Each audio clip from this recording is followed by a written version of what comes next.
République démocratique du Congo, tout le monde a le droit de s'exprimer.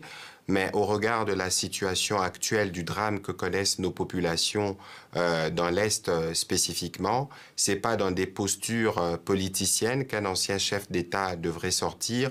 Un ancien chef d'État, ses premiers mots devraient d'abord être de mots de compassion, des solidarités pour nos compatriotes qu'il a eu à diriger pendant de très très longues années. Ça devrait aussi être la condamnation dans les mots le plus ferme de l'agression.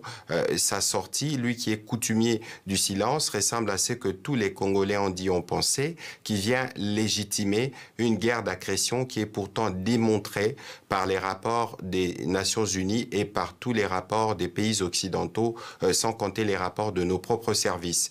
C'est une malheureuse occasion, en tout cas, parce que si nous retournons à l'origine de ces conflits, nous regardons ce que lui-même en disait à l'époque, parce que ce n'est qu'une récurrence d'une situation vécue, on ne le reconnaîtrait pas. Mais quoi qu'il en soit, pour nous, c'est pas le moment de verser dans la polémique politicienne, parce qu'ici, nous voulons régler des problèmes qu'il aurait pu régler durant ces 18 années de pouvoir, et donc nous nous focalisons sur les différents fronts militaires, diplomatiques, économiques, judiciaires et médiatiques pour nous assurer que nous donnons la réponse qu'il faut à ces conflits. Nous sommes d'accord que la solution ne sera pas que militaire. C'est pour ça que nous sommes ici à Genève, notamment avec la Première ministre, pour nous assurer que la composante judiciaire se mettra en place pour que tous les trublions recyclés par le Rwanda de manière permanente pour semer la terreur et la désolation puissent être enfin jugés et condamnés pour que tous les complices congolais puissent l'être tout autant. Monsieur le ministre, face au chaos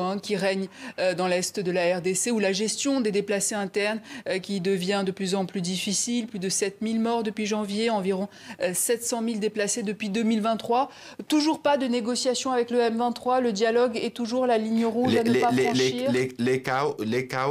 Les chaos, justement, dont on parle là, c'est un chaos qui n'est pas né aujourd'hui. Et il y a bien des choses qui auraient pu être faites par les passés pour éviter les chaos que nous connaissons aujourd'hui. Mais les choses se sont accélérées.